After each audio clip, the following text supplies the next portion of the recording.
আমি নরসিংদী একবার রাত্রে 1:30 বাজে চা দোকানদার চা বেচতেছে, খুব কাছে দিয়া বৈশা চা খাইছি বেটার। কইলাম ভাই যাইয়া থুইয়া কত থায় ডেইলি? হুজুর 2000, 1500, 2500। এই চা বিক্রেতা রাস্তার পাশে ও ছোট টং চা বেছে না, এরকম এরকম বেটার ডেলি যদি 2000 টাকাও থাকে তাইলে মাসে কত? 60,000। আজ বাদ দেন না, এখন আরো 10,000, কত? 50,000। আপনার বেতন 50,000 না? কত? 45। ইমাম সাহেব আছেন নি কেউ? এত দেন তো। কত কত আপনার? 44। কত? হ্যাঁ 6,000। ওই বেটার কত? 50,000। আমি নিজে বিশ্বাস করেন, আমি একবার কাছে বইয়া জিগাইছি, কাকা কিস্তি কয়টা? শরম দিয়েন না। না শরম দেই না, আপনি জিঙ্গাই।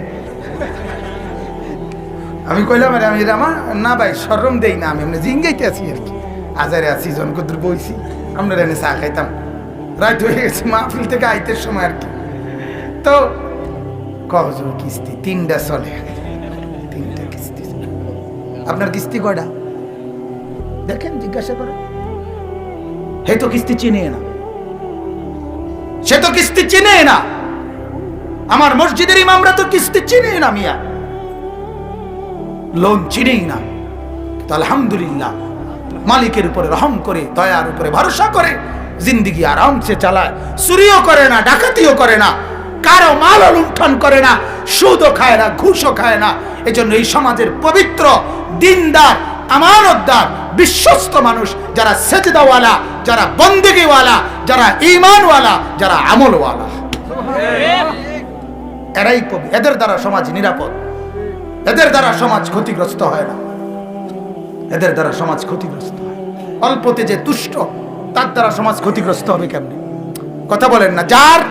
যার পেটটা হলো রাক্ষস, যার পেটে রাক্ষস, 100 কোটি টাকায় যার হয় না, 500 কোটি টাকায় যার হয় না, তো সে নাকি অতৃপ্ত। 6,000 টাকায় যার জিন্দিগি চলে, সে মানুষের দিকে কুনজরে তাকাবে কেন? মানুষের সম্পদ লুণ্ঠন করবে কেন? তার তো অল্পতেই তৃপ্তি। এজন্য কানাত বলা হয় আরবিতে তুষ্টি, অল্পে তুষ্টি। এটা অনেক বড় নিয়ামত। আল্লাহর নবী এর জন্য হাদিসের মধ্যে আছে, নবীজি দোয়া করছেন, আল্লাহুম্মা জাআল রিজকা আলে মুহাম্মাদিন কুতান কাফাফান। নবীজির হাদিস, আল্লাহর নবী দোয়া করছেন, আল্লাহ আমার বংশধরকে আপনি এতটুকু রিজিক দেন যেতটুকুতে শুধু হায়াত চলে, যেতটুকু শুধু জিন্দেগিটা পার হয়, এর দূর দিয়ে। নবীজি বলছে, অথচ আল্লাহ তাআলা অফার করছে। হাদিসে আছে, নবীজিকে আল্লাহ তাআলা বলছে, বন্ধু আপনি বললে উহুদ পাহাড়টাকে স্বর্ণ বানাইয়া আমি কুদরতি ভাবে আপনার পিছে চালাইয়া দেব, এটা আপনার লগে লগে থাকবো, স্বর্ণের পাহাড়, যা লাগে এখান থেকে নিবেন, আপনি এটা নিবেন কিনা নেন, আপনাকে আমি গিফট করতে চাই। আল্লাহর নবী বললেন, রব্বুল আলামিন, আমি আশবাউ ইয়াওমান আশকুরু আজুউ ইয়াওমান আতাসাব্বার। আল্লাহ আমি চাই এক বেলা পেট ভরে খাবো, আপনার শুকর করব, আরেক বেলা উপাস থাকবো, আপনার সবর করব।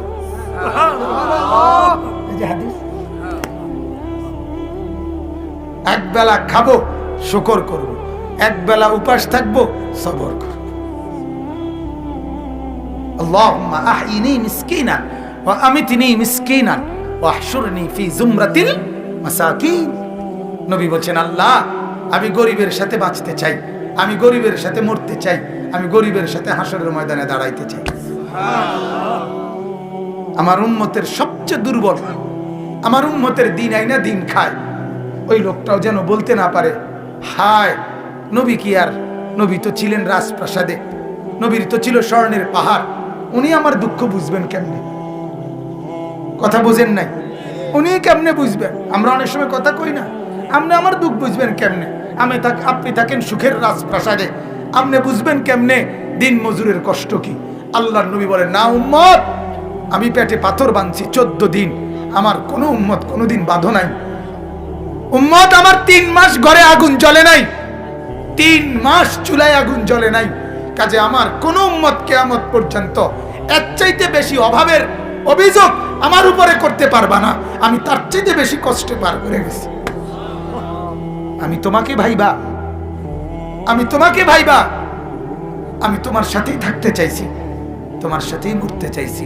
নাইলে আমার মাওলা তো আমারে দিতে চাইছিল অনেক, ঠিক কি না বলেন? দিতে চাইছে না অনেক। নবী চাইলে আল্লাহ কি কি দিত? কথা কয় না, কি কি দিত? সব দিত, সব দিত। কি তা আবার বানাইছে তো ওনার লাগে, বানাইছে তো ওনাকে মহব্বত কইরা, কায়নাত সাজাইছে তো নবীকে ভালোবাসা, তো আবার দিত কি তা?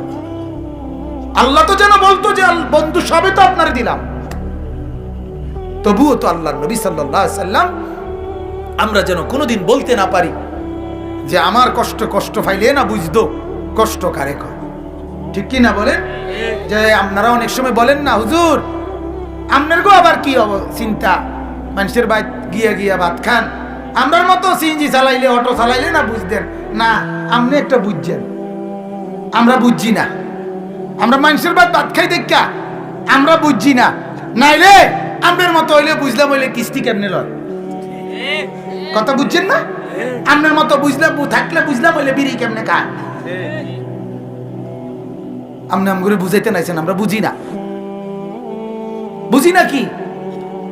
পৃথিবী এমন এক জায়গা, আল্লাহ তাআলার কুদরত এটা, আমি তো এটা সবসময় বলি, পৃথিবী এমন একটা, এখানে উচ্চ শিক্ষিত যা বোঝে, মূর্খ পৃথিবীর ব্যাপারে তাই বোঝে। এটা তো আমার সবসময়ের কথা, যে একবারে উচ্চ শিক্ষিত ব্যক্তি যেটারে টাইলস বলে, একজন মূর্খ বকলম সরু সরেও চিনে না, এবারটা টাইলসের মাটি বলে, ঠিক না? আয়ো কি কয়? ডক্টরেট ডিগ্রিধারী ব্যক্তি যে বেটা এবারটা ফাঙ্গাস মাছরে ফাঙ্গাস বলে, মূর্খ যে বেটা সই দিতারে না এবারটা ফাঙ্গাস রে তেলাপিয়া বলে, ঠিক না? কিতা বলে? এবারটা বেড়ারে কি বলে? বেড়ারে বেড়ি বলে নাকি? বেড়িরে বেড়া বলে, রাইতেরে দুপুর বলে, দুপুরের রাত বলে। তো কি সুবিধা কি, অসুবিধাই কি? দুনিয়া ভোগ করতে কিচ্ছু লাগে না, দুনিয়া ভোগ করতে আল্লাহর বান্দা হইলেই চলে, দুনিয়া ভোগ করতে হলে আল্লাহ পাঠাইলেই চলে। আল্লাহ বলে পাঠাইছিও আমি, রিজিকের ব্যবস্থাও রাখছি আমি, তুমি শুয়ে থাকলে অসুবিধা নাই, আমি তোমার রিজিক পৌঁছাবো। তাহলে আপনি এখন বলবেন তাহলে আমরা হইয়া তাই কেউ কোনো কাম কাজ না করি। আল্লাহ বলে তুমি যে কাম করবা এটাও তো আমার ফয়সালা। কথা বোঝেন নাই আপনি? এটা আপনি কেমনে, তুমি যে তোমার যে সামনের লোকমা ভাত এটা খাইতে হইব ক্যান্টনমেন্ট গিয়া, এটাও তো আমারই ফয়সালা, তো তুমি এনে বইয়া খাইবা কেমনে? তোমার কদম তো আমার হাতে, কথা বুঝছেন? তার মানে কর্ম আপনাকে করতেই হবে, এটার কোনো কি নাই, সুযোগ নাই। এজন্য তো আমরা বুঝি এটা কর্ম যার জন্য ফয়সালা সে কর্মই করে, আর পঙ্গু প্যারালাইজড তার জন্য ফয়সালা এটা, সে বইয়ে থাকে, তার লাগেও বাতাইয়ে কর্মওয়ালার লাগেও বাতাইয়ে। তাহলে বুঝা গেল কি আল্লাহ পাক এটা হিসাব করে রাখছে, কারে দিয়ে কাম করাবে, কারে দিয়ে বয়া রাখবে, কারে দিয়ে ও পঙ্গু বানাবে, সবই তো আল্লাহর ফয়সালা। নাহলে বুড়ারা খায় কেমনে, কোলের বাচ্চা খায় কেমনে? তাহলে দুনিয়া কেমনে চলবে এটা আল্লাহর হিসাবে নাই, কথা বলেন না? হিসাবে। আল্লাহ বলেন নাহনু কাসামনা বাইনাহুম মাঈশাতাহুম ফিল হায়াতিদ দুনিয়া, ওরে বান্দা দুনিয়া কেমনে চলবে আমি আল্লাহ বন্টন করে রাখছি, বন্টন করে রাখছি, কাসাম না আমার বন্টন। অতএব আমার বাপ আপনি এটা বুঝেন, আমি এতগুলো কথা বলার উদ্দেশ্য হলো আপনারা যারা শুধু ভাবেন আল্লাহ লাগবে না, নামাজ লাগবে না, রোজা লাগবে না, হুজুরদের কথা শোনা লাগবে না, হালাল হারাম লাগবে না, আল্লাহর কসম হারামের টাকা দিয়ে আপনি যাই রোজগার করেন হালাল ভাবে, একেবারে এই কোরআন ধরে বললাম রব্বে কাবার কসম, এই কোরআনের মালিকের কসম, হালাল ভাবে তাই আপনার কাছে আসতো। নাইলে যত লোক হারাম লেনদেন করে, যত লোক হারাম রোজগার করে, সবার আয় সমান হয় না। কেন হয় না? সুদখোর তো তেও, কিন্তু একই দুই সুদখোর, একজন কোটিপতি হয়ে গেছে, আরেক সুদখোর এখনো লাখটিও মিলাইতে পারছে না, এরকম কা? আপনি কথা বোঝেন না? হারাম খাইলেই যে লাভ হয় তো সব হারাম কর কি হয়ে যেত, এক কিসিমের হয়ে যেত না, এক কিসিমের হইতো কিনা আমি এটা বুঝিনি। আমার কথা, যত লোক ডাকা থাকে সবাই তো টাকা সমান, কথা কয় না? যত লোক সৌদি আরব থাকে বাংলাদেশি সবার ইনকাম সমান না? যত লোক ইটালি থাকে সবার ইনকাম সমান না? সবার 18 তলা বাড়ি না? কিন্তু 18 তলা বাড়িওয়ালাও তো আছে, আবার টিনের ঘর সনের ঘরওয়ালাও তো আছে। এরুমকা ইটালি থেকে দুইজনের এরুমকা, ঢাকা থেকে দুইজনের এমন কেন? নামাজ পড়ে না দুজনে, কথা বলেন না? এতো নামাজ পড়ে না, হেতো কি পড়ে না? নামাজ পড়ে না, কিন্তু দুজনের ইনকাম সমান হয় না কাতে। আল্লাহ বলেন আমাকে রাজি করো আর আমাকে নারাজ করো, আমাকে মানো আর আমাকে না মানো, আমার অনুগত হও আর অবাধ্য হও, হারাম খাও আর হালাল খাও, জায়েজ করো আর না জায়েজ করো। কসম বান্দা, যা তুমি মেহনতেই করিবা, কিন্তু আসবে আমার ফয়সালা যারটা। এইটা যদি আমি বুঝতাম আমার আরো লাভ হতো। আমি করে আর কেমনে কই, আমারটা আমি করি, আমি বুঝি এটা, আপনি বুঝেন না এটা। আপনি কথা বুঝতে শেখেন। কেন আপনি হারাম করছেন? কেন আপনি কিস্তি নিচ্ছেন? কেন আপনি সুদ খাচ্ছেন? কেন আপনি সুদ দিচ্ছেন? কেন যুবক আল্লাহকে নারাজ করে দুনিয়ার মধ্যে ডুবে গিয়া দুনিয়া কি পাইলা? কি পাইলা? কেউ 15 দিনে বিদের জায়গা, কেউ 3 বছরও কি পায় না, ভিসা পায় না। এরম হয় কাল যে চাইলেই যেমন যা, কথা বলেন না তো কেন এমন হয় ভাই? অতএব বলো ভাইয়া, বোঝো ভাইয়া, দুনিয়া আল্লাহ তাআলা একেবারে নিখুঁত ভাবে, আল্লাহ কোরআনে বলছেন কুল্লুন ফি কিতাবিম মুবিন। আমি আল্লাহ তাআলা দুনিয়ার প্রতি ইঞ্চি আমি আল্লাহ আমার আমল তাকদীরের মধ্যে লিখে রাখছি। কেমনে কি হবে, রাত হবে কখন, দিন হবে কখন, ওই নদীতে জোয়ার হবে কখন, ভাটা হবে কখন, হাসবে কখন, কাঁদবে কখন, হাত উঠবে কখন, হাত নড়বে কখন, সবকিছু আমি আল্লাহ নির্ধারণ করে রাখছি। নির্ধারণ করে রাখছি। ওই দিন আমার সাথে সিলেট থেকে আমি, আমার শায়েখ আরিফ বিল্লাহ আল্লামা মুফতি মুশতাকুন নবী সাহেব হুজুর, আমরা দুজনে সিলেট ছিলাম। আমি 2 দিন পরে চলে আসছি, হুজুর আজকে রাত্রে আসবে। তো 2 দিন পরে যেদিন আমি চলে আসি, আমার রওনা দেওয়ার 1 ঘন্টা আগে বা আধা ঘন্টা আগে হুজুরের সাথে 2 জন লোক আমাদেরও মহব্বতের, ওনারা 2 জন রওনা দিছে, বাসে চলে আসবে কুমিল্লা। রওনা দিছে ব্যাগ লইয়া, যে বাসায় আমরা ছিলাম ওই বাসার বারান্দায় আসছে। এই সময় হুজুরে আবার ডাক দিছে, ডাক দিয়ে কইতেছে আপনারা মাওলানা আনিস আজকে রাত্রে যাবে মাহফিল শেষ কইরা, দোনো মাহফিল শেষ করে আপনারা 2 জন এখন বাসে না গিয়া ওনার লগে যাই। এরপরে উনি আমগোর লগে আমার সাথে রয়ে গেল 2 জন। তো রাতের 2টা বাজে ওনারা ও আপনার সিলেট বালাগঞ্জ একটা উপজেলা, ওইখানে বসা ভাত খাইছে। তখন আমি বললাম আব্দুল মান্নান স্যার, ভাবেন তো ব্যাগ লইয়া রওনা দিছেন, গেট পর্যন্ত গেছেন গা, আপনি মনে করছেন রাতের ভাত খাবেন কে? বাইত মাওলা আপনার ভাত রাখছে বালাগঞ্জ, আপনি পারছেন আপনার রিজিক না খাইয়া যাইতেন? কি আশ্চর্য না! উনি তো স্বপ্নও ভাবে নাই, উনি তো রওনাই দিয়ে লাইছে। কিন্তু মালিক বলে না রে বান্দা, আজকের রাতের খানাটাও তোর সিলেটে, তুই যাবি কেমনে কুমিল্লায়? আমার ভাই, আমি সবটা কথার দ্বারা এটাই বুঝাইতে চাই, আপনি এটা বুঝতে শিখেন। আমরা এটাই বারবার বলি, ইয়ালামুনা যাহিরাম মিনাল হায়াতিদ দুনিয়া, আমরা শুধু দুনিয়াটাই বুঝলাম। আল্লাহ বলে অহুম আনিল আখিরাতি হুম গাফিলুন, বান্দা তুমি আখিরাত থেকে গাফিল হলা। আরে বান্দা, 1 পিঠ শুধু বুঝলা, আরেক পিঠ বুঝলা না। মাটির উপরের পিঠটা বুঝলা, মাটির ওই পিঠ কবর, মাটির ওই পিঠ আখিরাত, ওইটা তো বুঝলা না। কেন এমন করলা? এই পিঠ তুমি সাজাইলা, তো ওই পিঠ কবর কে সাজাবে বান্দা? কে সাজাবে? অতএব আল্লাহ তাআলা বলেন, ওই কথাটা বলতেছিলাম, আমাকে ভুলে যায় যে আমি তার জীবন দুনিয়ায় সংকীর্ণ করে দেই। আর ওয়া নাহশুরুহু ইয়াউমাল কিয়ামাতি আ'মা, আমি আল্লাহ তাআলা তাকে হাসরের ময়দানে উঠাবো, হাসরে তুলবো তাকে, যখন সে দাঁড়াবে আ'মা, সত্যি সত্যি অন্ধ। আজকের সেজদা ছাড়া যুবক অন্ধ হয়ে উঠবা, আজকের সুদখোর অন্ধ হয়ে উঠবা, আজকের হারামখোর অন্ধ হয়ে উঠবা, আজকের জিনাখোর অন্ধ হয়ে উঠবা, আজকের মাদকাসক্ত যুবক, মদখোর, গাঁজাখোর, ফেন্সিখোর, ইয়াবাখোর, বাবাখোর, ডাইলখোর, এদের জন্য আছে সুখবর। এদের জন্য বুদ্ধিজীবীরা খুব চিন্তা করছে। বাংলাদেশের 3-4 দিন আগে বুদ্ধিজীবীরা, বাংলাদেশের বুদ্ধিজীবী এক দল, ওনারা সরকারের কাছে প্রস্তাব দিছে মদ, ফেন্সিডিল, এগুলো মদের যত জিনিস এগুলো বাংলাদেশের সমস্ত দোকানপাটে স্বাভাবিকভাবে খোলামেলা বিক্রয় করা হোক। তাহলে খোলামেলা কিনতে গিয়া শর্মে কিনতো না, ফলে মাদকাসক্ত নেশা কমে যাবে।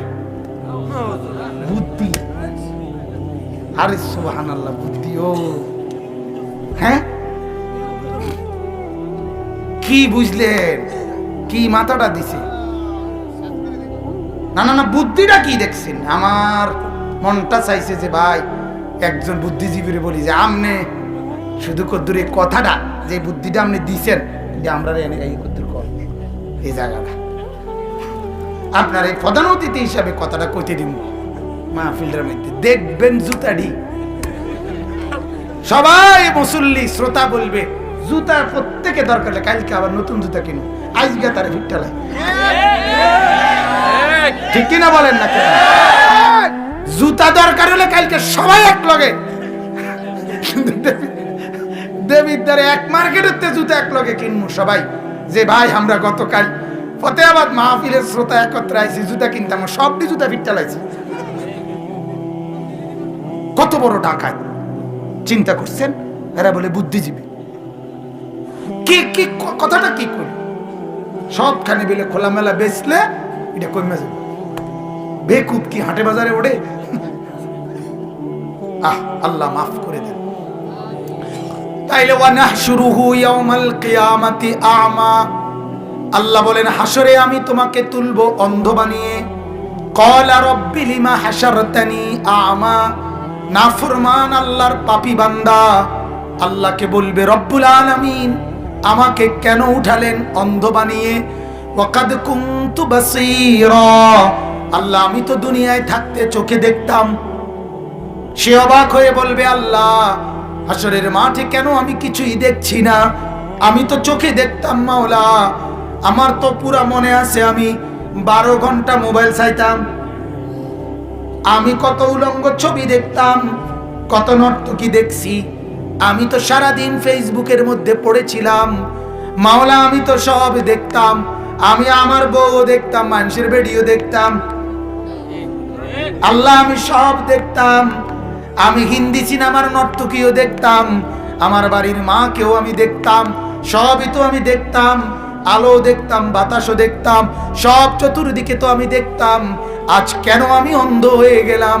আল্লাহ বলবেন কাযালিকা আতাতকা আয়াতুনা, বান্দা দুনিয়ায় তুমি তো বলছো তুমি দেখতা, কিন্তু আমি মাওলার আয়াত, আমার কোরআন, আমার বিধান বার তোমার কাছে এসেছিল, তোমার সামনে বলেছিল, ফানাসিতাহা, তুমি সবগুলোকে ভুলে গেছিলা, নামাজ ছেড়ে দিছিলা, রোজা ছেড়ে দিছিলা, জিকির ত্যাগ করছিলা, কোরআন ত্যাগ করেছিলে, হালাল ত্যাগ করেছিলে, পর্দা ত্যাগ করেছিলে, আমি মাওলাকে ত্যাগ করেছিলে। আল্লাহ বলেন কাযালিকাল ইয়াউমা তুনসা, আজ আমি আল্লাহ তোমাকে ভুলে গেলাম, যাও গেট আউট, আজ তোমাকে আমি ভুলে গেলাম। সেদিন দুনিয়ায় তুমি ভুলে গেলা, তুমি ভুলছো আমারে 60 বছর, আমি ভুলে গেলাম তোমাকে অনন্তকালের জন্য। যা যা বেঈমান, যা নাফরমান। তখন কি বলবেন? কোনো কথা থাকবে বাজান? বলেন না কোনো কথা থাকবে? অতএব আল্লাহ তাআলা বলেন, এবার আমি আমার কথা শেষ করে দিচ্ছি, বাকিগুলোর শুধু তর্জমা বলবো। ইন্নামা ইয়াতাযাক্কারু উলুল আলবাব, আল্লাহ তাআলা বলেন ও নবী মনে রাখবেন, সবাইকে বলবেন আমার এই কথাটা, যে আমার নবী আপনার উপরে আমি যা নাজিল করেছি তাকেই কেবল সত্য মনে করে, আর তাকে গ্রহণ করে না সে অন্ধ। এই যে চোখ আর অন্ধের পার্থক্যটা আল্লাহ বলেন ইন্নামা ইয়াতাযাক্কারু উলুল আলবাব, এই কথাটা বুঝবে সে বিবেক আছে যার। কি আছে যার? দেমাগ। যে পাগল না, যার দেমাগ আছে যার বিবেক সচল আছে সেই কেবল এই কথাটা বুঝবে যে আল্লাহকে মানলে হয় চোখওয়ালা, রসুলকে মানলে হয় চোখওয়ালা, আল্লাহকে না মানলে হয় অন্ধ, রসুলকে না মানলে হয় অন্ধ। আল্লাহ বলে এই কথাটা বুঝবে যে সে কি বিবেকওয়ালা, যে বিবেকওয়ালা, বিবেকওয়ালা। এই জন্য এখান থেকে এটাও বোঝা যায় আল্লাহকে যে চেনে না, রসুলকে যে চেনে না, কোরআনকে যে চেনে না, আল্লাহর বিধান যে চেনে না, তার কোনো বিবেক নাই, তার কোনো দিমাগ নাই। আপনি না বলেন সে শিক্ষিত, শিক্ষিত হলে খারাইয়া মতে কেমনে? কথা বলেন না কেন? বিবেক, শিক্ষিত মানে তো দিমাগে কি আছে? বুদ্ধি বিবেক আছে। তো বুদ্ধি বিবেক থাকলে ফজরের নামাজ না পড়ে ঘুমায় কেমনে? বলেন, আল্লাহকে নারাজ করে ঘুমায় কেমনে? হ্যাঁ, সারাদিন একটাবার একটা মোবাইলের মিস কল সে শুনতে পায়, এত বড় মসজিদের আজান শুনতে পায় না, তার বিবেক কেমনে আছে? কথা বলেন না কেন? তার বিবেক কেমনে আছে? যার এত বুঝ আছে, বন্ধুকে পর্যন্ত 2 দিন কল না দিলে বন্ধু রাগ করে, তার এতটুকু বুঝ নাই কেন আমার পালনেওয়ালা মনিবকে 1 সপ্তাহ একটা সেজদাও করছি না, তিনি আমার সাথে রাগ করছেন না? এটা বুঝে না কেন? তাহলে আল্লাহ তাআলা বলেন মূলত নাফরমানের কোনো দিমাগ নাই, নাফরমান জানোয়ার। নাফরমান কি? আবার বলেন, আবার বলেন, আবার বলেন, আরো জোরে, জোরসে বলেন, জোর আওয়াজে, জানোয়ার, জানোয়ার। উলাইকা কাল আনআম, কোরআনের আয়াত। এজন্য আমার পরিষ্কার কথা, মুসলমান পরিষ্কার কথা, যার ঘরে ছেলে নামাজ ফজর পড়ে না, যার ঘরের স্ত্রী ফজরের নামাজ পড়ে না, যার ঘরের মেয়ে ফজরের নামাজ পড়ে না, যে নিজে ফজরের নামাজ পড়ে না, 7টা বাজে 8টা বাজে যারা ঘুম থেকে ওঠে, ওরা মানুষ ওঠে না, জানোয়ার ঘুম থেকে ওঠে। ওগুলো মানুষ না, ওগুলো জানোয়ার, ওগুলো হাইওয়ান। নারে তুমি জানোয়ার, তোমার সাথে কুকুরের পার্থক্য কি বলো? বলো। তুমি খাবার খাও, কুকুরও খাবার খায়। তুমি ঘুম যাও, কুকুরও ঘুমায়। তোমার বাচ্চা কাচ্চা হয়, কুত্তারও ছাওয়ায়। কথা বলে না? কুত্তারও কি হয়? বাচ্চা কাচ্চা হয়। পার্থক্য বলো। তুমি বলো বেটা, এই যুবক বলো, দাঁড়া যুবক বেটা, দাঁড়া, এখন বল বেটা। বেনামাজি যুবক তুই এখন দাঁড়া। তো যদি বলতে পারো তোর সাথে কুকুরের পার্থক্য কি, আমি ছেড়ে দিলাম মাইক, দাঁড়া, বল মিয়া। আল্লাহকে নারাজ করে কি পাইছো বেটা বল। হিন্দি সিনেমার কয়জন নর্তকী তোমার লগে আইয়া বাইর দেখা করছে? হ্যাঁ, বাংলা সিনেমার কোন নর্তকী তোর লগে দেখা করছে বেটা? কি দেখলি তুই? এত নর্তকী দেখা নিজের শরীর, নিজের যৌবন, নিজের এমবি, নিজের টাকা সব ক্ষয় করলি। ওই অসিব্যরা কোনোদিন তোরে মিস কল দিছিনি? বেকুব তো তুই কি দেখো? এই বেটা কি দেখোস তুই বেটা? কারে দেখোস? কারে দেখোস তুই বেটা? এই মুরব্বীরা আপনারা চা দোকানে বসে কি দেখেন? নর্তকীর নাচ দেখলে আপনি বুড়ো মানুষ, ওই নর্তকীর নাচ দেখেন কেন? বিড়ি খান কেন? সিগারেট খান কেন মিয়া? লজ্জা করে না? আপনি মরবেন না? আপনি নবীজির সুপারিশ চাইবেন না? নবী তো বলছে উম্মত পেঁয়াজ খাইলেও আমার সামনে আইসো না, রসুন খাইলেও আমার সামনে আইসো না, আমার সাহাবীদের মাঝে আইসো না, আমার মসজিদে আইসো না, আমার বন্দিগি করতে আইসো না। আল্লাহর নবী বলে নাই? কথা বলেন না কেন? তাইলে তাহলে বিড়ি খাইয়ে তুমি রসুলের সামনে দাঁড়াইবা কেমনে? সুপারিশের জন্য দাঁড়াবেন কিভাবে বলেন? আমারে জবাব দেন না বাজান। কেমনে বললে বুঝবেন? কেমনে বললে বুঝবেন? কেমনে বললে?